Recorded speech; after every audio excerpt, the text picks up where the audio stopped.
Sup, y'all? Welcome back to Regular Show.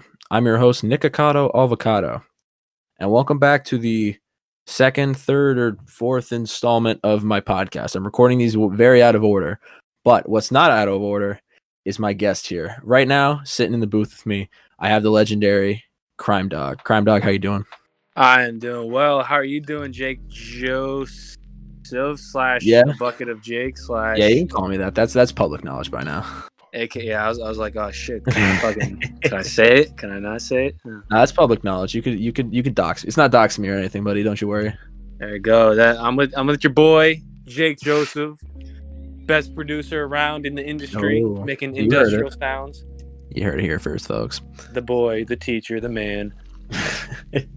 All right, now I'm on a big Nardwar streak, and I can't think of a better way to start my interviews. So, who are you? Me? Man, I'm that pretty motherfucker, man. All right, buddy. No, I'm fucking. That's gimmick infringement right there. Yeah. Me. Well, you know. How do I like? What should I say? I'm a rapper. Should I say? What the fuck are you? What do you do? Why are you on this podcast? Why am I on this podcast? Okay, so I'm on this podcast because I'm one of Jake's friends, and I'm also an artist of some sorts. I make my own music. I produce. I write. I sing. I rap, and I got a lot of ambitions. I got a lot of ideas, and Jake is one of my biggest supporters of those ideas. Oh, thank you. Now you're a local guy. That's how we know. Most of, if not every single one of my guests, I met over the internet. This is the only person that I've not met over the internet. This is the only person that I went to school with. That's true. Because in bumfuck nowhere where we live, we don't have many open-minded musical people. So you really gotta search for people like that. And I found Crime Dog. Yeah. Can I call you Crime Dog, or can I dox your real name, Darren? You can dox my real name. All right, Darren. That's his real name. I guess that's public knowledge at this point. Yeah, I guess I'm trying to create a brand for both. Yeah, there you go, dude. Make fucking creating brand. That's what I did. That's why everything that I do, like creatively wise, is branded with the name Jake. So if I get famous or something, I don't gotta remember a bunch of different names. Just Jake. I'm like, all right, easy.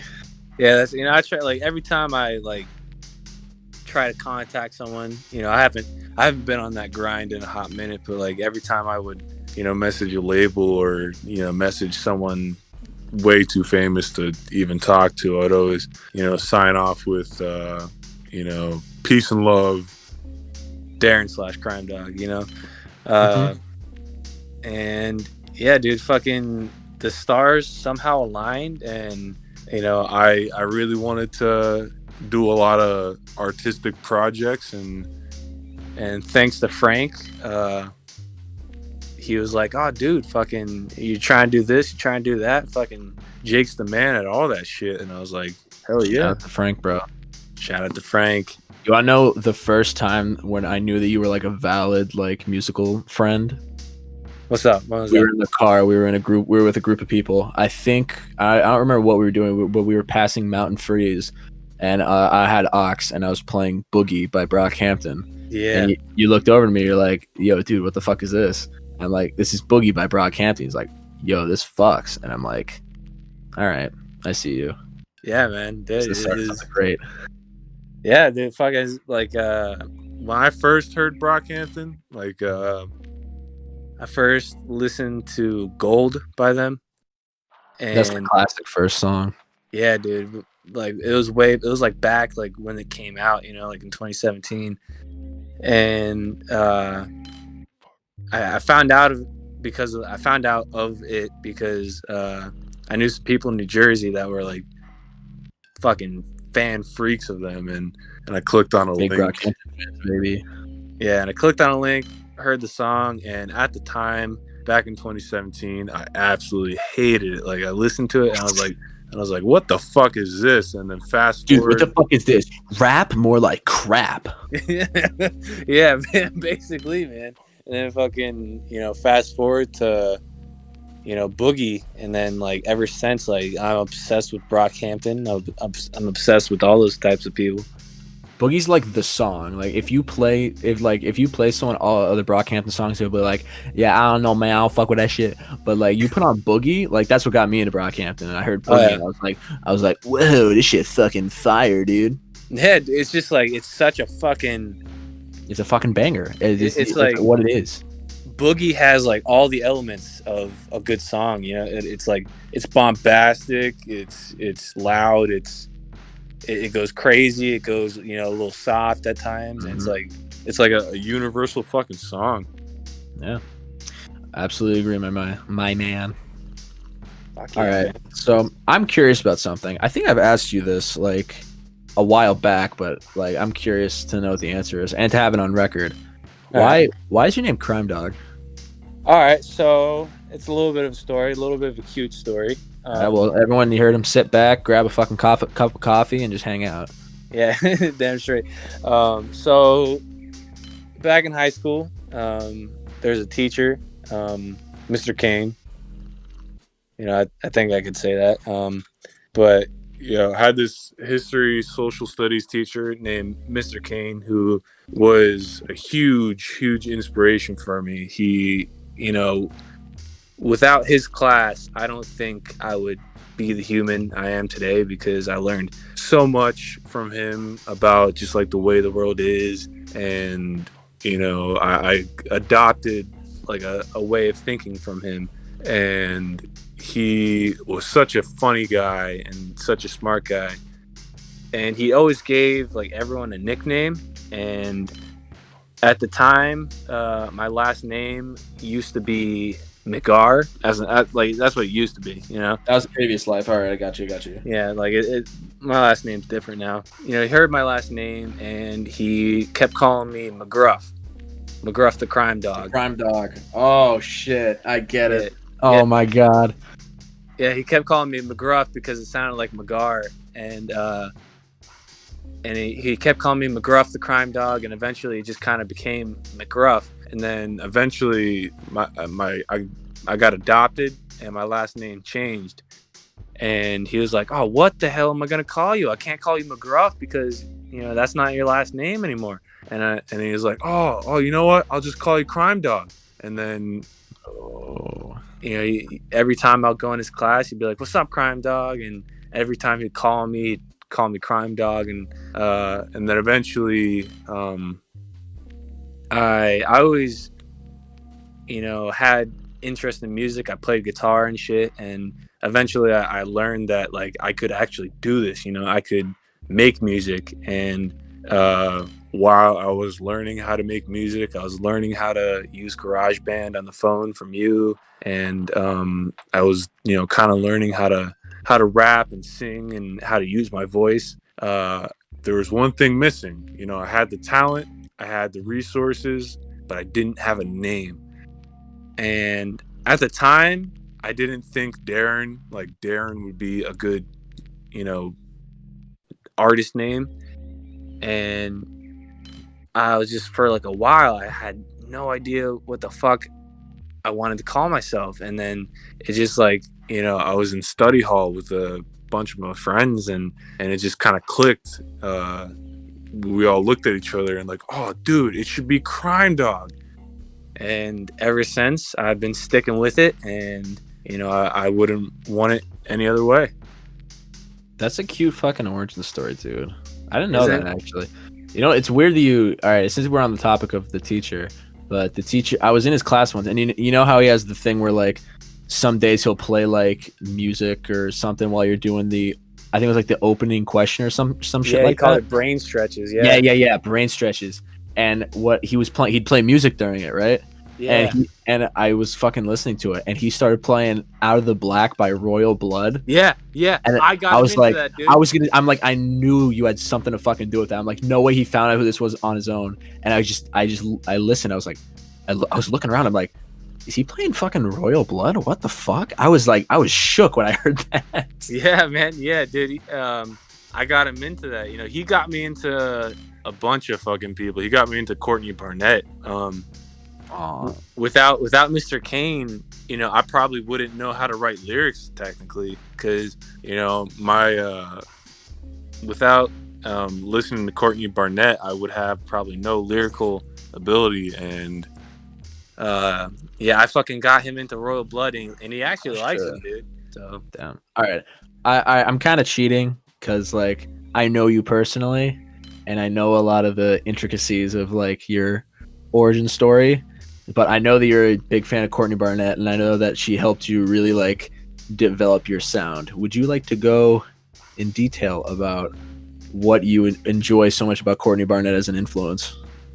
Well, Courtney Barnett is a lot different than a lot of artists out there in the fact that she literally just writes what's on her mind, man. She could write about anything. She's like, if you listen to any of her projects, but especially the one album, sometimes I sit and I think, and sometimes I just sit. It's like the perfect title of that album, because it's just like little stories and stuff, and it's just like she's the type of person that would be able to take such a mundane, simple story and turn it into such a great song.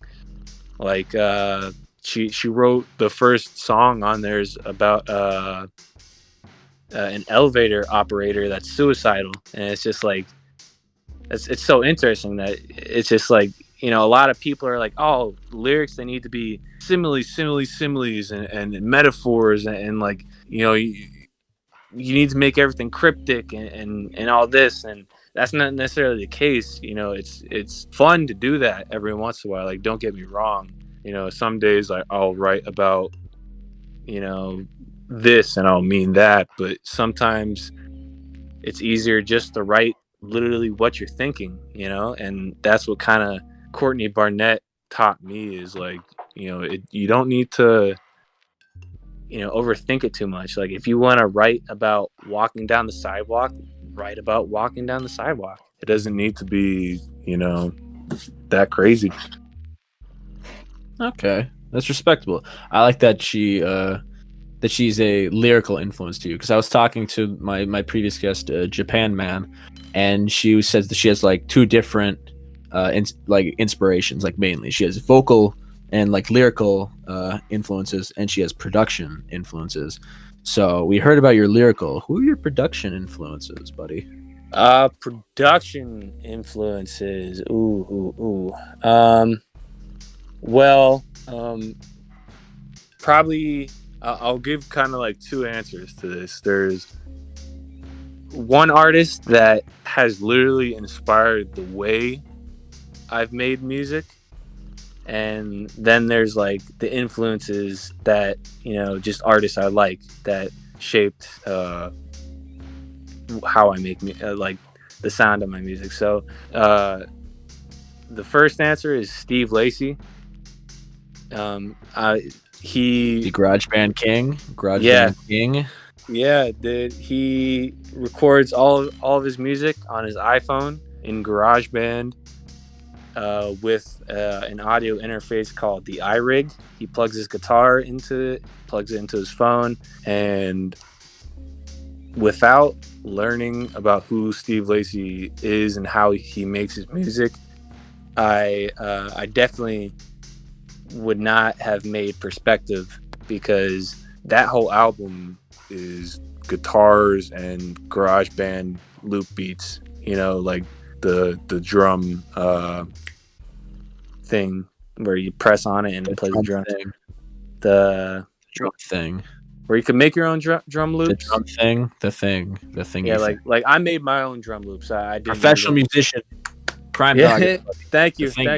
I don't know what shit's called either. I'm not trying to goof on it. But yeah, without Steve Lacy, Perspective would not be a thing, because every song on that album, I used the iRig to record. Like, every song has a guitar, and then I just used a looped drum beat, and that's how it came about. And then the other answer to that question is just like all of my influences, like as a kid, and even nowadays, my favorite band is Green Day. I know a lot of people might goof on me for that, but I know you tell me this every time, and I keep thinking of the father of all, baby. man, shut the hell How up. far they've fallen. How far they have fallen. I have theories behind that album. I have theories behind it. But no, like there's Green Day, there's Nirvana, there's Royal Blood, and Motionless in White. Those are classic vintage sounding rock groups. Yeah, those are really my kind of core. Just a few of my core rock inspirations, and then there's my hip hop inspirations, which ranges from Brockhampton to Tyler the Creator to Denzel Curry, and there's just so many I can name. Oh yeah, I gotta throw Logic in there because apparently people like Logic now. Mm-hmm. And then there's people like Courtney Barnett, who not just her lyrics, but the way her music can progress in songs really inspires me, and that's just a few of my influences. Look at that. All right, I like to have a wide I like to have a wide variety of influences, not just like, oh yeah, I like Nas. Yeah. And that's how like perspective kind of came about. It's not, it doesn't have like a defined genre to it. You see, I'm trying to jump the questions, and you're already fucking saying it for me. You said the magic word, bro. Perspective. Your debut studio, air quote, studio album. Can you give me a brief rundown about what perspective is, and then we'll go deeper into the tracks? Well, perspective is a lot of things. Perspective is my debut, quote unquote, studio album. It's also an experiment. It's a compilation of my feelings, and it's an album of heartbreak, growing pains, and a lot of things. It's basically my feelings painted into an album, and it's my baby. It's my baby, and I love it. And yeah. Okay. So perspective. All right. Where'd you come up with the name Perspective? Well, if you remember, when me and you were working on my project that came out before that, Under disclaimer, Arrest. I am, for the EP that he's mentioning in Perspective, I was like a main producing executive producer. I helped with the album a lot, pretty much is what I'm trying to say. With actually, you helped with Crime Dog a lot. I did help with Crime Dog, yeah. Without Jake, Crime Dog and Under Arrest and Perspective. You hear that, RCA Records? Hire me. I know my shit. I'm good with a lot of different programs, and I make music. Hire me, baby. I'll drop my email if you guys hit me up. Yeah, but if you know me, I really like to think ahead. And while we were working on the Under Arrest EP, I was thinking about what was going to come after that. And I was like, because the EP was basically just like Perspective, it was an experiment, to see like what could come out of these new souls into music, Mm-hmm. Absolutely. And while we're working and experimenting and trying to make stuff sound good, I was like, all right, after this, whenever this is done, I really want to make an album. And I was inspired by Brockhampton and the Saturation trilogy, because it's just like I don't know. I was looking for a word that you could just fucking put on a t-shirt, basically. I was like, I need that word that like sticks. And then I shouted out Perspective, and you nodded and I nodded, and I was like, all right, whenever this is done, that's what I'm going to work on, Perspective. And then it didn't really, have that much meaning behind it until the album was like completely written, and it's like the stars aligned again. You know, like just when me and you met, it was like I wrote the album, and it was like, boom, this is why it's called Perspective, because like it's basically my perspective on a lot of things that I've experienced in like the past year or two. And I think if anyone listens to this album, they could have their own perspective, and the songs could have their own meanings to anyone who listens to it, you know? There you go. Look at that. So it was kind of like a happy accident, to be honest. All right. And what I might be a little biased because I mean you are my friend and I did help make the thing, but I think it's a really good collection of songs. Like for you starting from like, you know, pretty much zero and like knowing how much you've learned and how much you've evolved, like this project it's pretty good. You know, yeah, you know, I won't praise myself too much, but like Not gonna suck your own dick too much. yeah, I won't suck my own dick too much, but for a first album, for an album made completely on an iPhone, the guitars, the drums, the bass, the vocals were all created or recorded on and with an iPhone. And for it being my first project, my first full-length debut project, it's pretty solid, man. It's pretty solid. I think I enjoy it because it's very different. It's not just like a good thing, it's like a different thing. Because how you're saying how you have, you know, inspirations with multiple different artists and multiple different genres too, with rock and hip hop and, you know, a little bit of folk, a little bit of country, and a little bit of punk rock, you know, sprinkled in there, and you put in the oven at 425 degrees and you get perspective. It's like it has elements of hip hop, it has elements of punk music, it has elements of alternative rock, you know, kraut rock, you know, arena rock.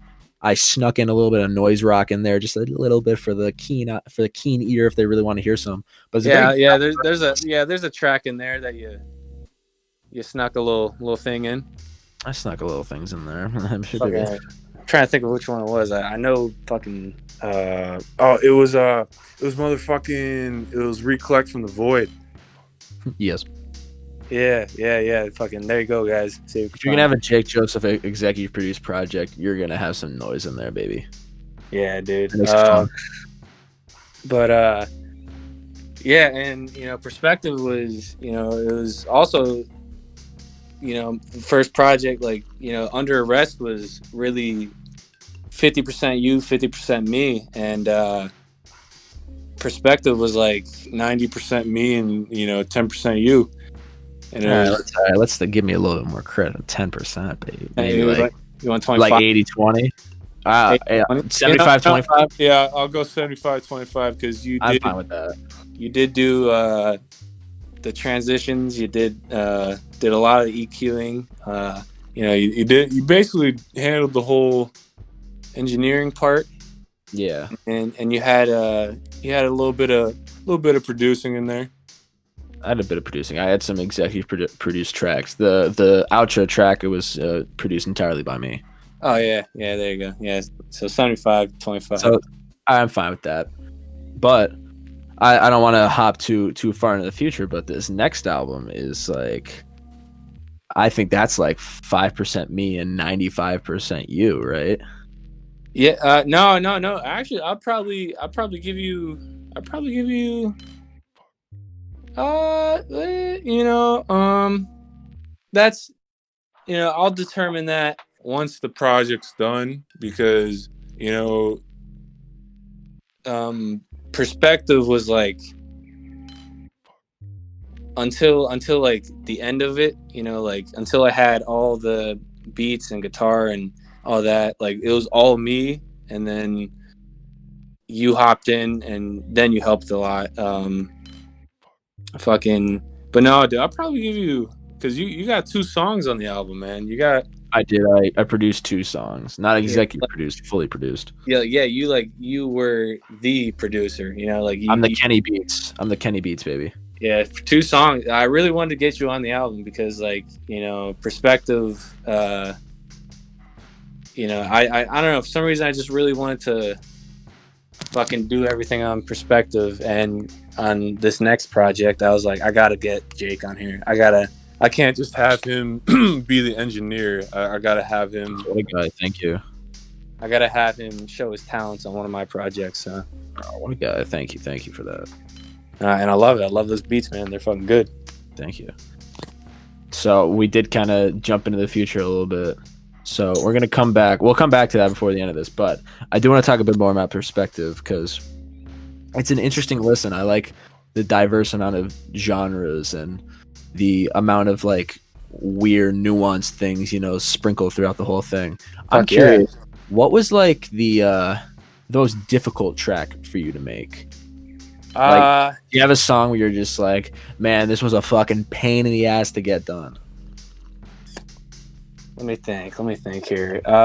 There were a few. I can't.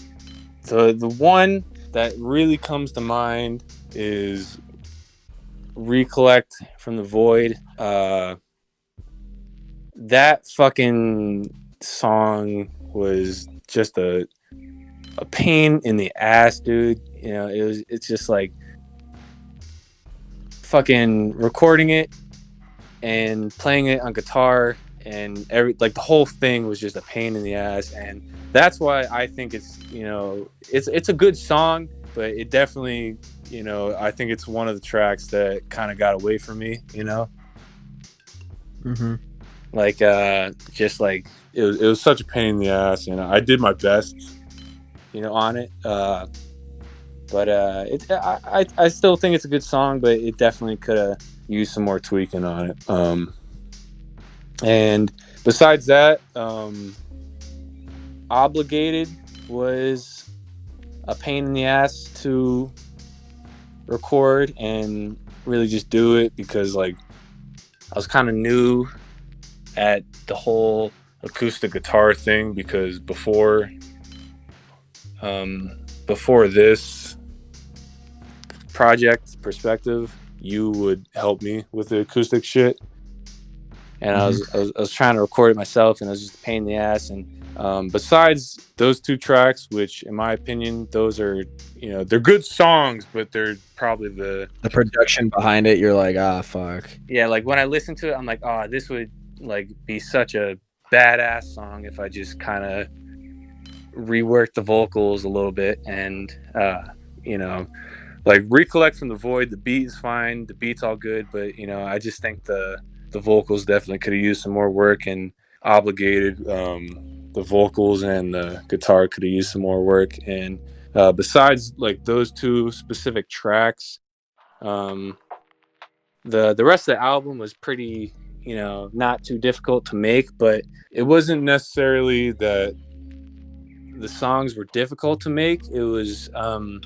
pretty hard to use GarageBand on the phone sometimes. Like it was, I would either get so ambitious with a song where the app would just constantly crash, and sometimes I'll try to make like a large song, like I forget what was a large song, but sometimes like I'll be making a large song, and it was just like so hard to really see the big picture of the song on the phone because everything's like so condensed. And so more so the production was a pain in the ass than really making a specific song. Okay, all right, because it was a learning experience after all, Definitely, yeah. And that's why I kind of call Perspective an experiment, I get that, and it's for what we had at our disposal and the different fucking ways of like planning we were going through. I think this was an experiment that was pretty successful, honestly. Yeah, dude, fucking, me and you killed it on this fucking project, I think. I think we did pretty good. Yeah, dude, and I fucking, at first I wasn't really proud of Under Arrest, but eventually I was like, this ain't bad for a first EP. And then, but Perspective, like the whole way through making it, from the beginning of production to the release, I was consistently, and I still am, very proud of that project. And yeah, I don't think I'll ever not be proud of it. Oh, that's so fucking sweet, dude. You're fucking sweet, man. You're a relatively new artist, you know, you're popping up on the scene, you know, Mhm. a small impact, but an impact nonetheless. What would you give advice if someone's listening to this and they're like, dude, I just want to make some music, but like, bro, I don't have 100,000 followers, dude. I'm not signed to RCA, and the studio time, they're just not giving me a price that I want. What are you gonna tell those people? What I would tell those people is that's, you know, with that mindset, you probably shouldn't be making music, because a lot of people think you need much more than you actually need to make something. And what I mean by that is, whether, you know, me, I had ambitions at first just to be a musical artist, you know, an artist that makes music. And wow, what a fucking idiot I am. Musical artist, an artist that makes music. A musical artist. The definition. But at first, I just wanted to be a musical artist, and I had those same thoughts. And then eventually, I learned that you don't need all that to make music. And eventually, I wanted to become. I still want to become a filmmaker, and I had those same thoughts again. Like, oh, I don't have a studio. I don't have this and that. But like, all you need, man, is just like, to make music. All you need is a phone, and that's it. Like, you can make a complete album with just a phone. GarageBand fucks, bro. People take GarageBand for granted, which, Yeah, I mean, people. don't tell anyone that you use GarageBand, but use GarageBand. Yeah, use GarageBand, but don't like say you use something don't wear it with pride. You know, have it as like a shameful starting thing, like how stand-up comedians, like, everyone knows, like, when you start to be a stand-up comedian, you bomb on stage and you just like, you're shitty. Like, don't tell people that part. Tell them like a few like years later, once you've learned how to use FL, or learn how to use Ableton, or learn how to use fucking like, I don't know, fucking give me what's a DAW. I don't know. I think you knocked kind of the big ones out of the park there. But yeah, basically, man, you really, instead of thinking about the things you need, you kind of got to look more so at the things you have. And it's good to, you know, have ambitions and be like, oh, I want to, you know, rent studios and get labels and all this. But like, you really have to use what you have. And if what you have is just a phone and a microphone, then boom, you know, use it. You know, you really have to kind of be conservative with this stuff, especially starting out, because I'm not rich at all, you know, and it's easy to be like, you can't make this stuff without lots of money. But the truth is, technology is so modern nowadays that it's just so simple and so accessible. There was a period of time that we were going to go to a like actual like music studio to record vocals. That was fucking $40 an hour, and we were like genuinely like thinking about doing that. But then we were like, oh fuck, if we just like talking to the iPhone this specific way in this specific place, I can't even tell the difference. Yeah, it's like the same fucking thing. And quite honestly, like, to learn how to do it yourself, all you need is, you know, an iPhone and Google. You know, like, Google, if you don't know how to do something, just Google it. Like, that's something. I have been an advocate of that for my entire fucking life. Everything that I've learned how to do is all through Google and YouTube. I know nothing has been taught to me through school. I've not had lessons on anything. I have just fucking asked. I wanted to know how to do something, and I've Googled it, and then I've just compiled all my knowledge together into this one little fucking ball of duct tape and cum and sweat and just fucking passion. Bucket of Jake, basically. And then put it in a bucket, and then bucket of Jake. Yeah, man. But no, don't think you need studio time or anything, because it's just so much easier to just do it yourself at first. Like it's gonna take a while to make it, and you really have to learn how to do things yourself. And You start off bad. Don't waste money when you're bad. Like, yeah, be free when you're bad, but then when you start getting good, then start spending a bit more money, and so yeah. on and so on.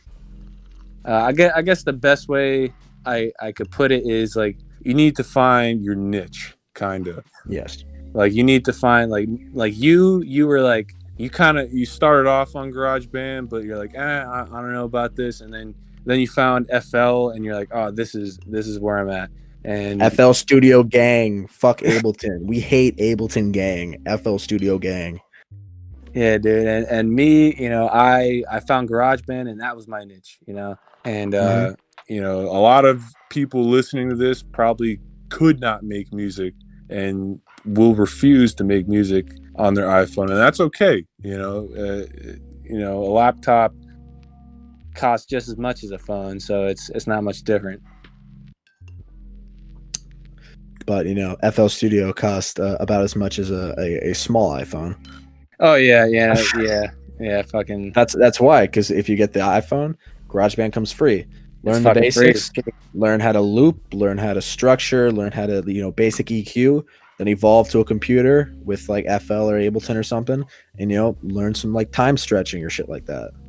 Yeah, dude, and it's crazy. Like, when you first start out, it's crazy how you naturally get better at something.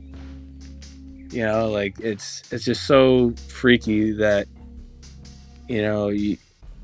I don't know about you, but like, as I've made music, it's just so weird to see how like the next beat you make is just better, and it's like you can make like your best beat in your opinion, but then somehow, some way, you make another one, and it just blows my mind how I keep outdoing myself. Not to suck my own dick, but like, it's the truth. I think that's for every artist on every project, because like every project I've done, I've had like the song. Like on my first album, I was like, oh dude, I got the song.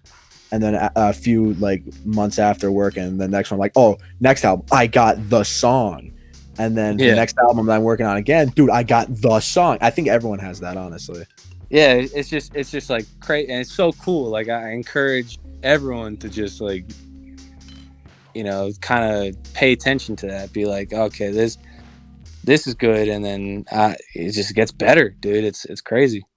Just like, make as much as you can, because like, the more you make, the more you learn, and the more the odds are one of it's going to be good.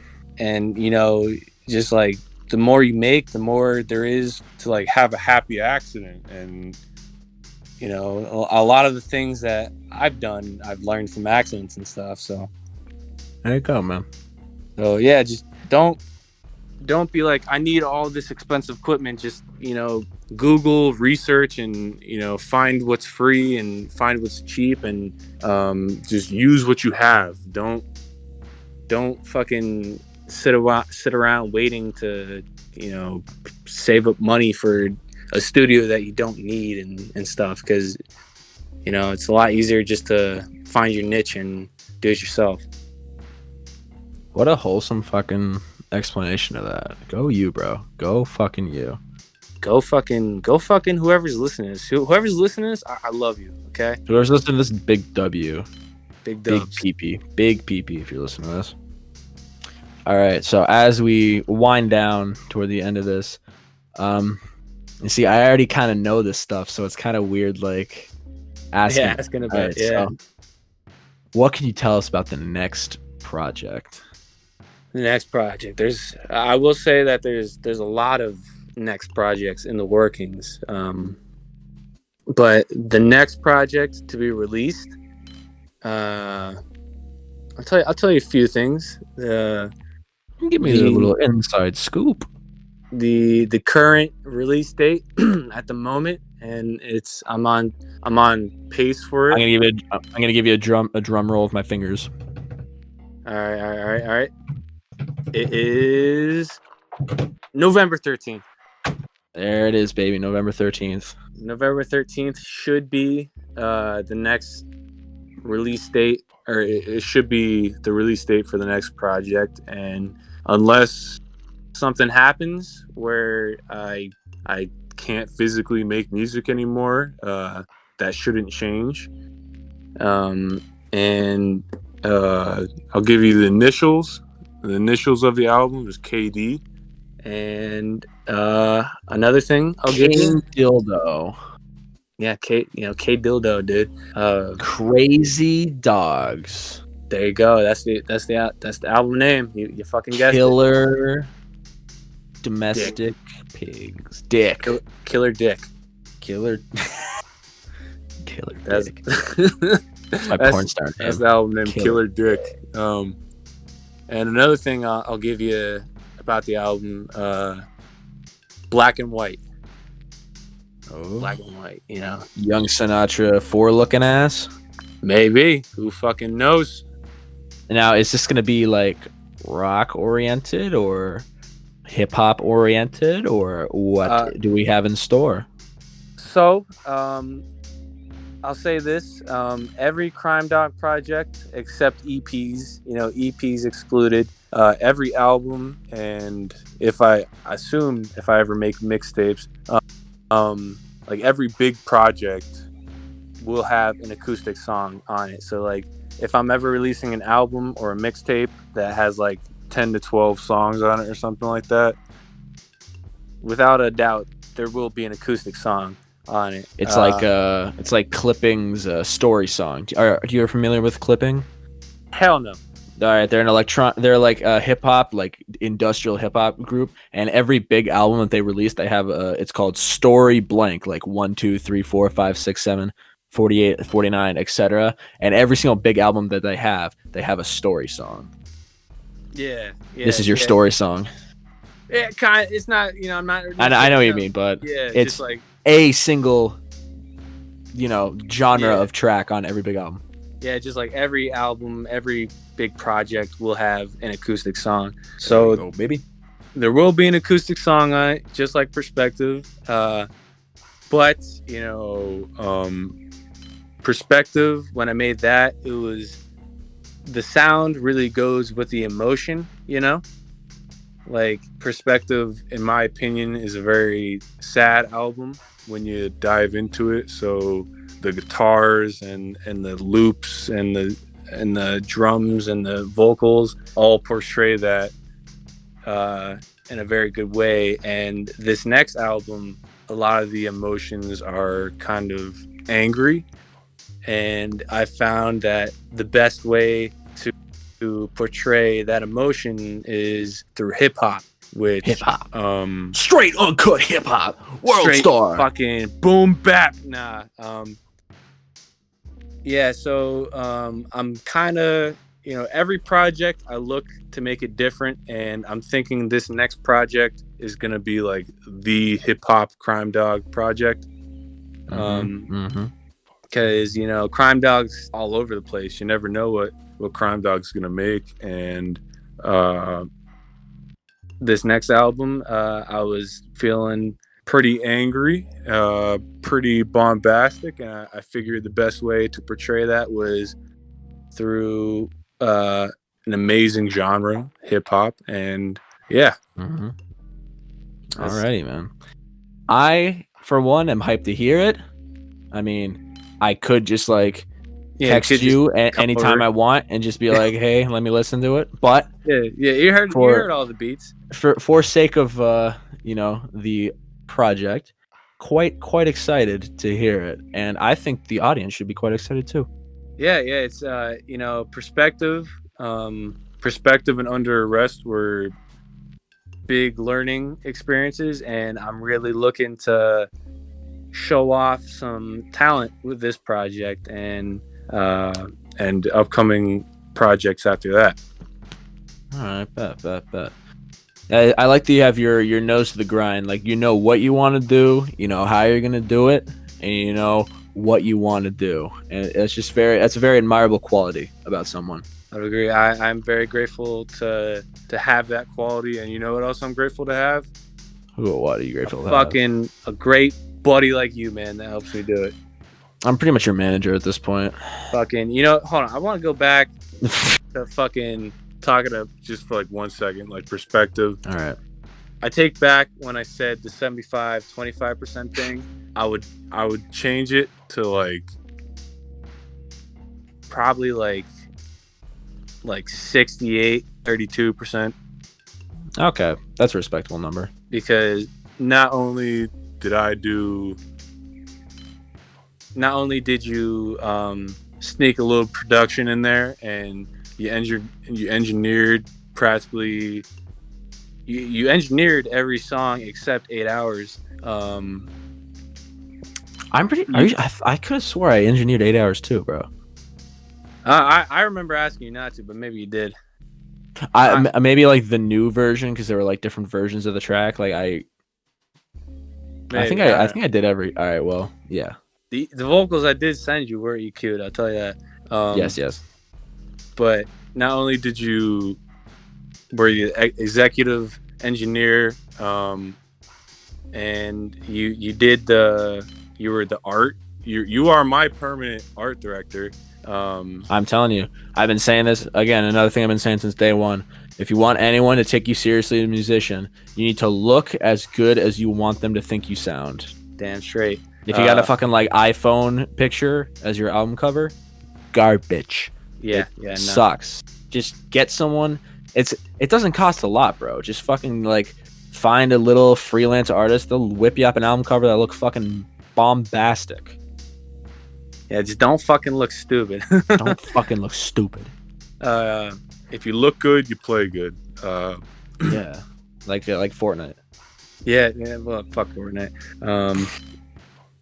But yeah, dude, fucking, that's the show. Thank you for saying that about me, bro. I appreciate that. Dude, fucking, you are the man, dude, and I'll say that till I fucking die, dude. Jake Joseph / a bucket of Jake is the fucking man. You heard it here first, baby. All right, now, sexy. I know from knowing you personally, you're a big movie guy. Oh, hell yeah. If you can give the audience a list of 5 movies that they need to watch before they die, what would they be? 5 movies they need to watch before they die. Oh, jeez, that's tight, dude. That's fucking tight. Well, everyone's list would be different. I could. That's why I asked for your list, dumb motherfucker. Yeah. I'm just like, I'm thinking about like all the other lists I've seen. My personal list, the one that I would give number 1, fuck it, I'll go 5-1. Number 5, I would probably say, Here, if doing like top 5 is a little too hard, just 5 movies in general that you think people should watch before they die, in no specific order. No specific order. Yeah, we'll make that a big thing. All right, so The Lighthouse is probably my favorite movie of all time. I was speaking with Japan Man on the previous episode, and The Lighthouse came up. And she fucking loves The Lighthouse, and we had a nice talk about The Lighthouse. Like, dude, just fucking Robert Eggers is just a fucking phenomenal director. He's a spiritual, lyrical, miracle individual, bro. Yeah, he's a phenomenal director and a phenomenal screenwriter, and he knows what he's doing with his movies, and I appreciate it so fucking much. So The Lighthouse would be on there. What else? God, a lot of these are more modern. I would also say, I'm taking a look at my list here. I'll probably put Pulp Fiction on there. I know a lot of people would probably laugh at me. Dude, have you seen this really indie film? It's called Pulp Fiction. I'll make you a list of movies to watch, but Pulp Fiction is definitely on the top there, buddy. Yeah, dude, it doesn't get more Riverdale sounding than that. Thank you for dropping Riverdale, bro. Thank you for bullying Riverdale. I appreciate that. Fuck Riverdale. I have a personal vendetta against that show. Yeah, dude. But, Fucking all right. We got Lighthouse. We got Pulp Fiction. That's Lighthouse. 2. Yeah, 3 more, baby. And to kind of explain Pulp Fiction, just because you can't experience film without experiencing Quentin Tarantino. Mhm. So Lighthouse, Pulp Fiction. Probably put. I would probably put Psycho by Alfred Hitchcock. I saw that movie. I did. Probably either Psycho or Vertigo by Alfred Hitchcock. I saw both of those movies, bro. I fucking Alfred Hitchcock's amazing. So, Pulp Fiction, The Lighthouse, Vertigo, Psycho. There's 4.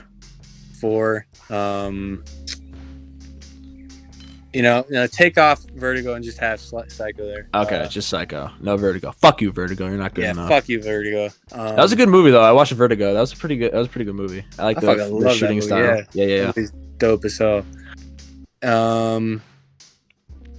What else? I would definitely put Green Room on there. Green Room. Yeah, all right, interesting pick. That's a hell of a movie, dude. I think like that's such a badass movie. I've heard good things about Green Room.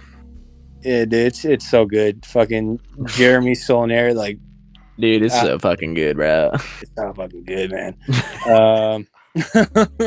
And to top her off, I'd probably put let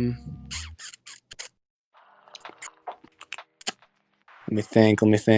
Damn, it's so hard when the Emoji Movie. Yes. No, absolutely.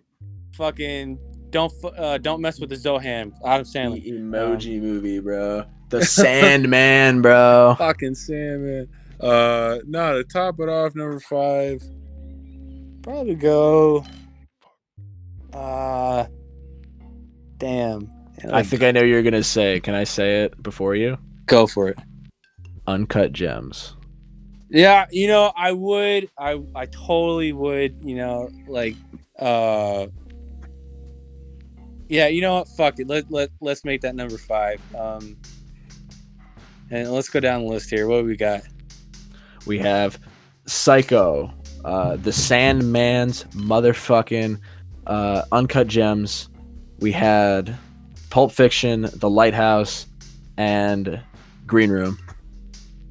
Yeah, that's just a few, man. That's the Crime Dog top 5. Yeah, there's so many. There's many more like it, but this one is his. Yeah, there's so many more, and that's the unofficial list. All right, the unofficial list, the unofficial Crime Dog list, because my mind was so into talking about perspective and shit that I just kind of drew up. This is raw and uncut, bro.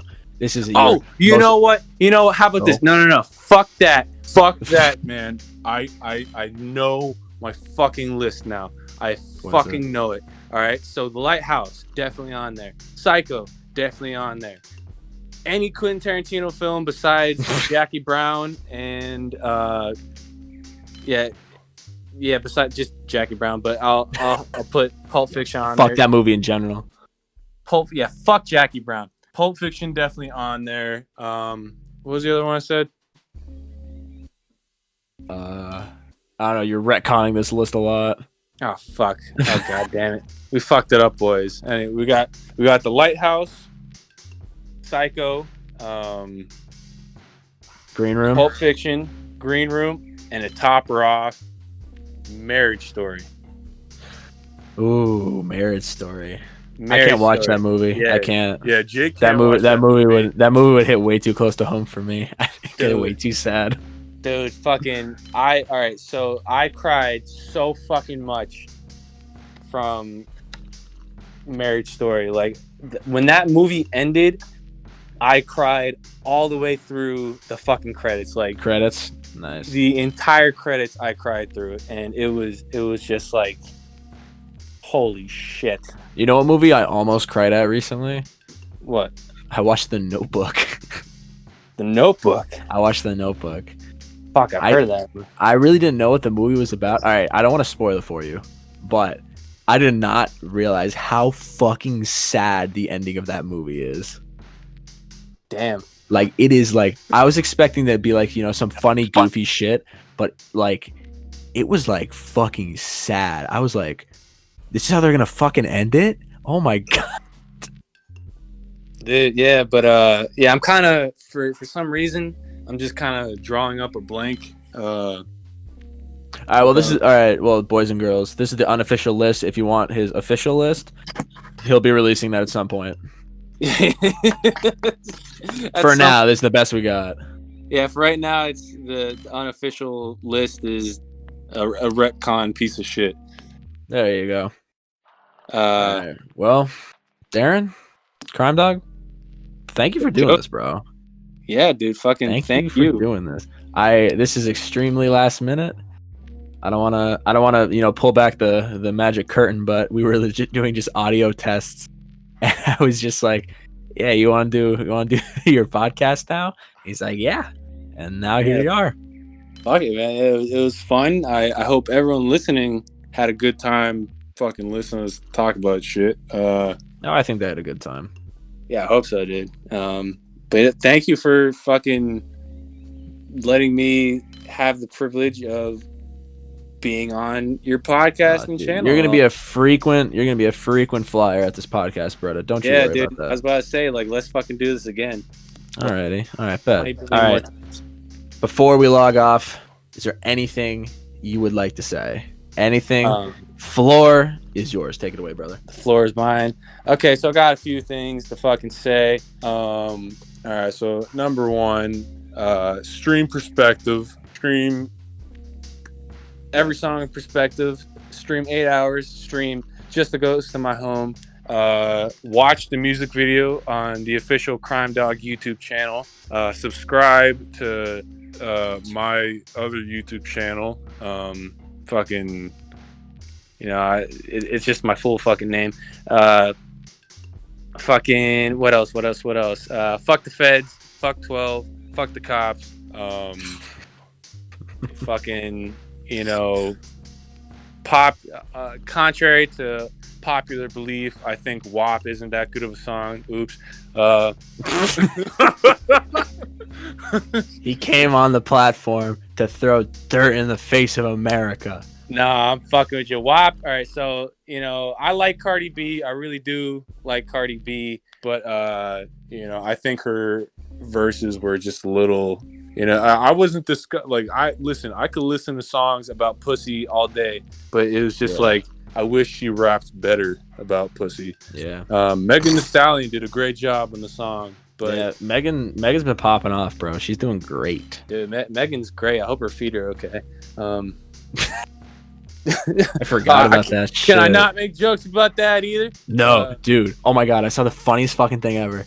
It was a video of Tory Lanez, and it was right after he shot Megan Thee Stallion. And there was a video. It was like, never forget the time that Tory Lanez, like, he was sitting and then stood up and was the exact same height. That video cracks me the fuck up every time I watch it. Oh my god.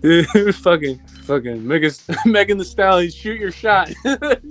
Dude, she is so tall compared to him. Oh my fucking god. Dude. Well, dude, fucking she could like, they could both be standing up and Tory Lanez could like eat her out, you know? Yeah. Anywho, but yeah, I guess that's all I gotta say. That's all you got, man? Yeah, man. All right. Well, again, thank you for doing this. I appreciate it. I appreciate you, brother. Darren, where can people find you? Drop your @, brother. My @, okay. So my main Instagram is @DarrenEckert. Darren.ECKERT. And then my music account is @CrimeD0G because some fucking asshole had to take Crime Dog. Tisk. There's my Instagrams. You know, no one really gives a shit about Twitter. So, you know, if you really want to find me on Twitter, just, you know, do a little research.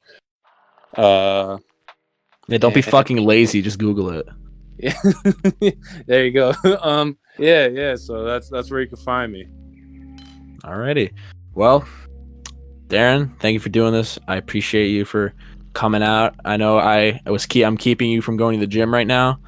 Hopefully, when we hang up and end this, you can get them fucking gains, bro. Gonna make it a quick one, you know. All right, nothing too wild, but just some quick gains. It doesn't matter how long you're there; it matters how good of a pump you get in, baby. Yeah, a little juicy pump. I'm gonna get that. I'm gonna get that fucking WAP, that wet ass back.